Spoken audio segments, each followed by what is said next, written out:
बुलंदशहर में दो दोस्त रोहन और अमन रहते थे, जिनकी दोस्ती बहुत गहरी थी। वो दोनों हर छोटी बड़ी बातें एक दूसरे को बताते थे। एक दिन रोहन अमन को गले लगाकर बहुत खुशी से बोलता है, रोहन भाई, आज तेरी भाभी नैना ने मेरा प्रपोजल एक्सेप्ट कर लिया। आज तेरा भाई बहुत खुश है। आज तू जो मांगेगा वो मिलेगा तुझे। बता क्या चाहिए? अमन, पक्का ना साले, जो मांगूंगा वही देगा, बाद में मना तो नहीं करेगा? रोहन, अरे हाँ, तेरा भाई ने बोला ना, आज तू जो बोलेगा वो मिलेगा। कल फिर नैना के घर जाकर शादी की बात भी तो करनी है, इसलिए जो भी चाहिए अभी बोल दे। अमन, चल फिर अपने अड्डे पर, तुझे तो पता ही है बिना गला गीला किए हमारी पार्टी कहाँ पूरी होती है। रोहन, हाँ ये तो सही कहा तूने, चल चलते हैं। रोहन और अमन एक बार क्लब में जाते हैं, जहाँ वे दोनों बहुत ज्यादा ड्रिंक कर लेते हैं। इतनी ड्रिंक करते हैं कि रोहन से तो चला भी नहीं जाता। दोनों अपनी ड्रिंक को खत्म करके घर के लिए निकलते हैं। जैसे ही वो दोनों चलने के लिए उठते हैं, रोहन गिर जाता है। फिर अमन उसे संभालता है। अमन, भाई घर ज्यादा देर हो गई तो आंटी ने घर में घुसने नहीं देना है भाई, बता रहा हूँ। रोहन, चल आज गाड़ी तेरा भाई चलाएगा। ठीक है। अमन, साले तुझसे ठीक से चला नहीं जा रहा है, पहले गाड़ी तक तो पहुंच जा बे। नशे में धुत होकर रोहन किसी तरह टेढ़ी मेढ़ी बाइक चलाकर घर के पास पहुंच जाता है, पर तभी वो घर की सीढ़ियों पर जोर से गिर जाता है। अमन, भाई तू ठीक तो है, लगी तो नहीं तुझे? तभी रोहन की माँ लता वहाँ आती है और बोलती है, लता ये क्या हुआ तुझे, ऐसे नीचे क्यों पड़ा है? रोहन, अरे माँ, आज तेरे बेटे ने बाइक को हवा में उड़ाया, हवा में लू लू करके ऐसे करके उड़ाया। लता, आज फिर पीकर आया है? अरे नालायक, जब संभाल नहीं सकता अपने आप को तो क्यों इतनी पीता है? जैसे तेरी हरकतें हैं, तुझे तो किसी ने अपनी बेटी भी नहीं देनी। रोहन, अरे माँ, समझ दे दी, तेरी बहू ने हाँ कर दी है, तभी पार्टी की हम दोनों ने। रोहन, अमन यार, ये आंखें खुल ही नहीं रही है। मेरी जितनी तूने पी हुई है उसके बाद तो तेरी जुबान भी नहीं खुलनी चाहिए थी। लता, अमन बेटा, तू ही लेकर आजा इस नालायक को अंदर, इसके खुद के बस की बात नहीं है। अमन रोहन को अंदर ले जाकर कमरे में सुला देता है और खुद भी उसी के साथ सो जाता है। अगले दिन सुबह लता रोहन को आवाज मारकर उठाती है तो आंखें खोलकर भी वो नींद में होता है। रोहन, माँ अभी तो अंधेरा हो रहा है, सुबह तो होने दो। लता, नालायक, अभी भी नशे में है, सूरज सर पर आ गया है, आंखें खोलकर देख और कब होगी तेरी सुबह। एक आवाज में उठकर नीचे आ जा, वरना तेरे टांगे तोड़ देनी है आज मैंने। रोहन, यार अमन तू कहाँ है? ये मेरे कमरे में इतना अंधेरा क्यों रखा है? लाइट जला जरा। अमन, अबे पागल हो गया है क्या? इतनी रोशनी हो, मेरी आंखों में तो चुभ रही है और तुझे अंधेरा लग रहा है। रोहन, क्यों मजाक कर रहा है यार? सुबह सुबह अंधेरा ही तो है, और तू है कहाँ? मुझे दिखाई नहीं दे रहा है अंधेरे में, लाइट जलाना। अमन रोहन की बातें सुनकर घबरा जाता है। वो उसको खिड़की के पास ले जाकर बोलता है, अमन अब दिखी साले रोशनी? रोहन, लाइट जला तभी तो दिखेगी रोशनी। ये सब देखकर अमन समझ आता है कि गिरने की वजह से रोहन की आंखें चली गई है। अमन भाई, तू अंधा हो गया है लग रहा है। सुबह के 10 बज रहे हैं लेकिन तेरी आंखों में रोशनी नहीं जा रही है। रोहन, यार ये क्या हो गया? ऐसा नहीं हो सकता, अभी तो नैना के घर बात करने जाना था। अगर उसको और उसके घर वालों को पता लगा कि मैं अंधा हो गया हूँ तो रिश्ता जोड़ने से पहले ही टूट जाएगा। दोनों इस बात से बहुत परेशान होते हैं।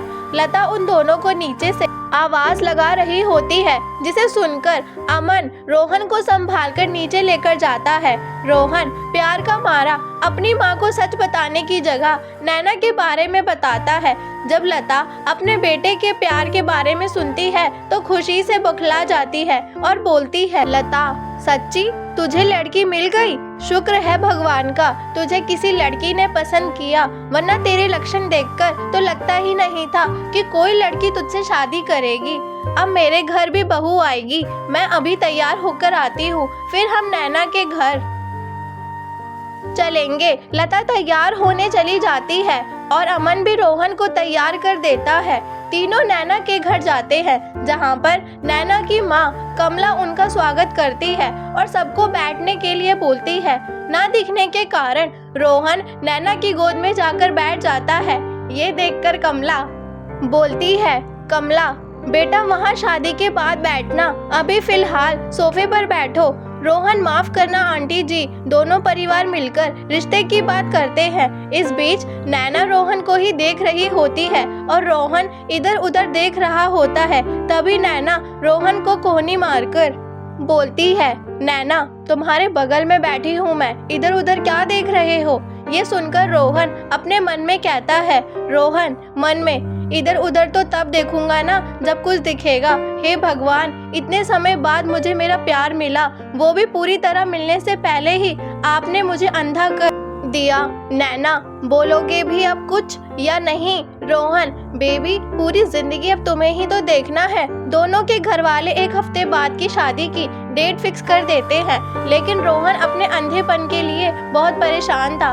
वो अमन के साथ जाकर अलग अलग डॉक्टरों से बाता है, लेकिन कोई भी उसकी आंखों की रोशनी वापस नहीं ला पाता। धीरे धीरे शादी के दिन भी पास आने लगते हैं और शादी की तैयारियों में रोहन कोई मदद नहीं कर पाता, क्योंकि वो कुछ देख ही नहीं सकता था।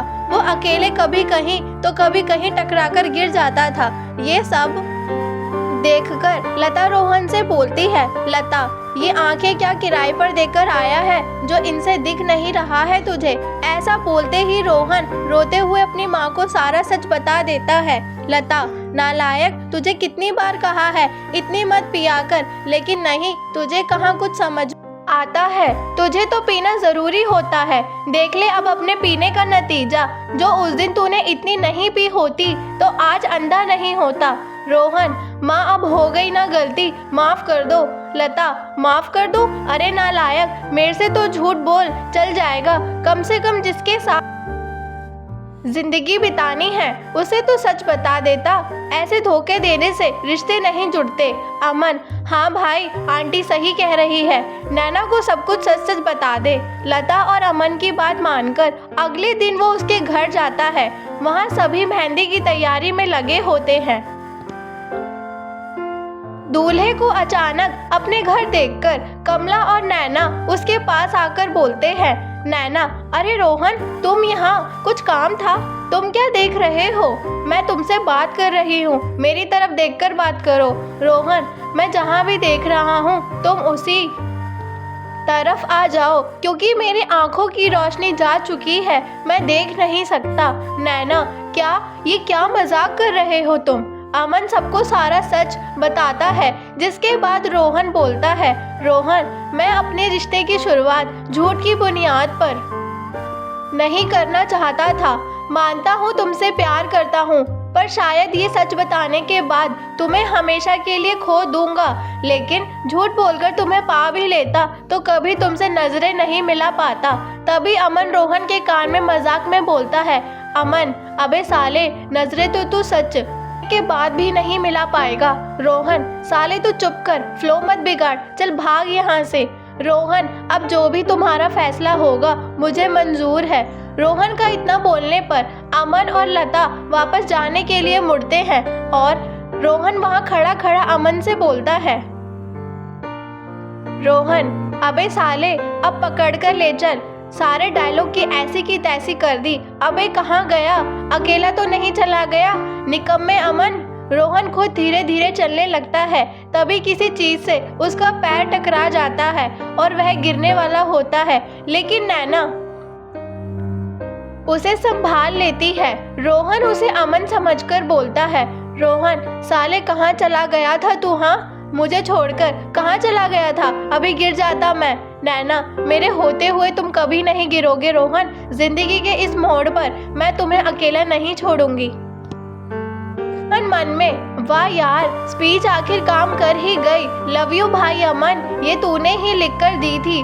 रोहन एक बार फिर सोच लो नैना, क्या तुम्हें अंधा पति जिंदगी भर के लिए स्वीकार होगा? नैना हाँ मुझे स्वीकार है, आज से मैं तुम्हारी आंखें बनूंगी। नैना रोहन को अपना लेती है। दोनों की शादी हो जाती है। शादी के बाद नैना कमरे में रोहन का इंतजार कर रही होती है। वह गिरता पड़ता कमरे में आकर बोलता है, रोहन, काश अमन साथ होता, लेकिन आज तो सुहागरात है। आज के दिन तो अकेले ही जाना पड़ेगा।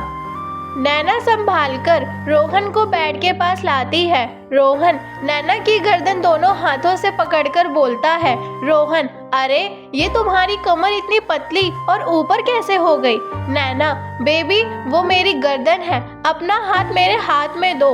नैना रोहन के हाथों को अपनी कमर पर रखकर बोलती है, नैना, अरे मेरे अंधे पति, ये है मेरी कमर। वैसे मानना पड़ेगा आंखें नहीं हैं, लेकिन रोमांस कूट कूट कर भरा है आप में।